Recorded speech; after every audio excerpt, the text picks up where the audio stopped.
Naimbag daw tayo amin. Kamusta po kayong lahat? Sana po nasa mabuti kayong kalagayan. San man panig kayong mundo naroroon. For today's video po ay eto po at ginagawa po ni Kuya yung ilalagay po niya sa ating pangulo or ilalagay sa ulo ng ating bubong ng ating munting dream house. So ayan, meron po kaming nabiling ilang piraso na nabakal pero kulang pa po to. Pero ganun po talaga, uunti-untiin po ang pagbili dahil kulang naman po yung ating, magkano lang po yung ating nasahod sa ating YouTube channel. Kaya ito lang po yung ating nabili for today's video.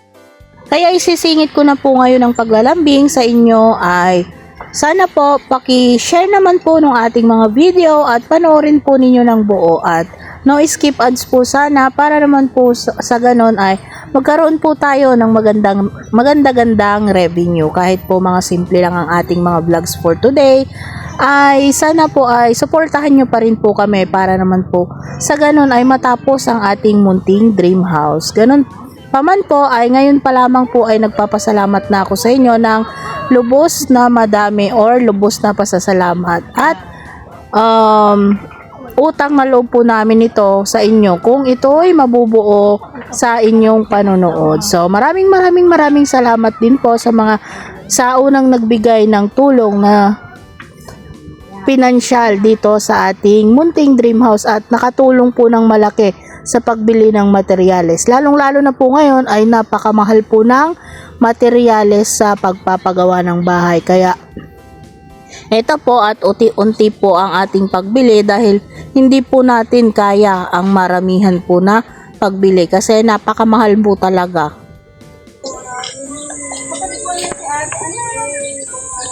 Nak, matamaan ka dyan anak ko.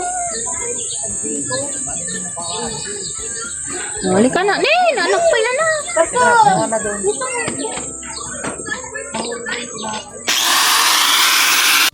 Buti na lamang po sa labor ay wala po akong binabayaran sa ngayon sa aking mga kapatid. Pero banda-banda riyan po pagka tayo nagkaroon, syempre bibigyan pa rin po natin sila kahit papano.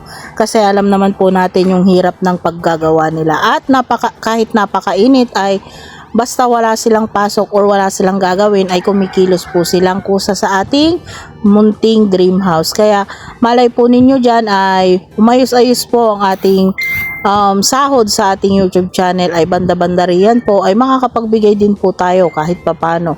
At kahit papano ay mapamerienda man lang natin or mapaulam ng maayos-ayos ang ating mga kapatid na gumagawa sa ating munting dream house. At mga hipag syempre, nandyan po sila lagi sa pagtulong at paggabay sa aming pagpapagawa ng munting dream house. Kahit alam po nila na sa ngayon ay wala po akong mabibigay na sahod sa kanila dahil alam po nila na ginigipit po ako nagigipit po ako ng pinansyal kasi napakamahal po ng ating mga materyales. Ayun, kaya po kami wala diyan ay nandoon po kami sa loob ng bahay ng aking kapatid kasi nagpapahinga po kami.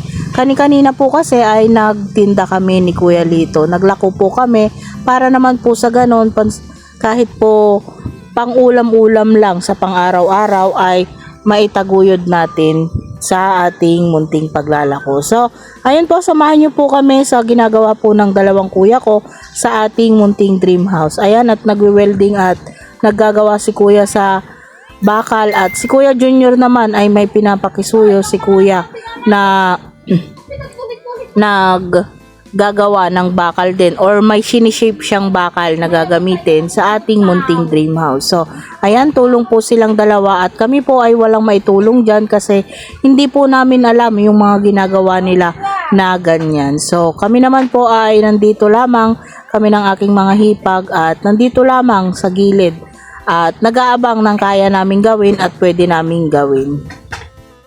At may munti lamang po akong kahilingan sa mga nanonood at syempre sa mga nagko-comment or PPM po sa amin na may sinabi po kasi sila sa amin na bakit napakatagal daw ng usad ng pagpapagawa namin ng bahay kumpara kila Kuya Intoy at Ate Nika.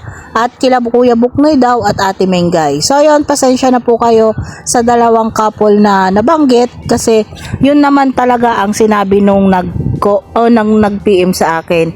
Iba naman po yung sa kanila, syempre iba-iba naman po yung kinukuhanan namin ng source ng income. Sila naman po kasi ay baka meron silang mga ipon or meron pong mga tumulong sa kanilang mababait. Kami naman po kasi ay talagang inaantay lang po namin yung sahod namin sa YouTube para naman po makabili kami kahit paunti-unti lang ng materyales. Pasensya na po kayo sa mga nababagalan ng pagpapagawa namin ng bahay kasi sa totoo lamang po ay talagang nagigipit po kami sa pagbibili ng materyales kasi ay magkano lamang po yung nasasahod namin kasi konti lang po yung ating nasasahod sa ating YouTube channel. Pero syempre, kahit konti po ay laking pasasalamat po namin kasi kung wala po ang aming sahod ni Kuya Lito sa YouTube channel ay wala po tayong mabibili or magagawang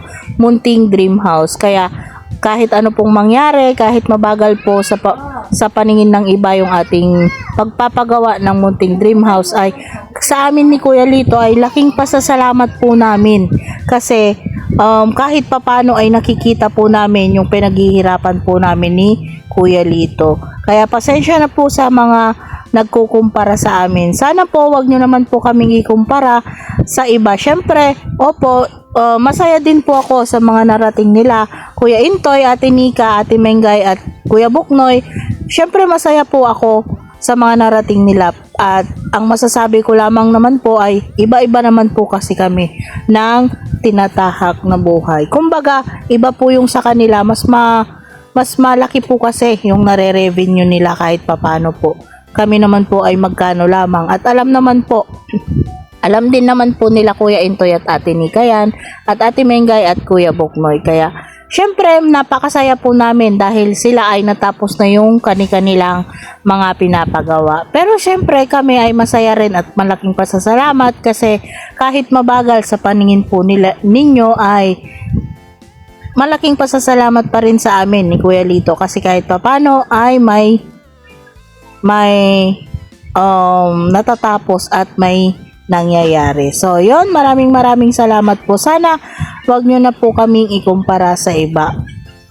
Kung ikukumpara nyo lang naman po kami ay sarilinan nyo lang po sana ninyo. Syempre, kumbaga, nakakaano rin po kasi sa amin kasi sa dami ng ikukumpara nyo sila Ate Nika at Kuya Intoy pa na wala naman kaming mga ano sa ano. Parang ang nakakaano lang po kasi baka pagdating ng araw ay magkaroon na naman ng mga issue dahil sa kumpara na ganyan. Ayaw po namin ng ganon at kami po ay nananahimik na ni Kuya Lito dito sa probinsya. So ayun, maraming salamat po. Sana maintindihan nyo po ako at sana po wag po kayong magalit sa mga nagsasabi na or nagkukumpara sa amin ni Kuya Lito sa iba. So yon, sana wala na pong kumparahan at maging masaya na lang po tayo sa mga nararating po ng ibang tao.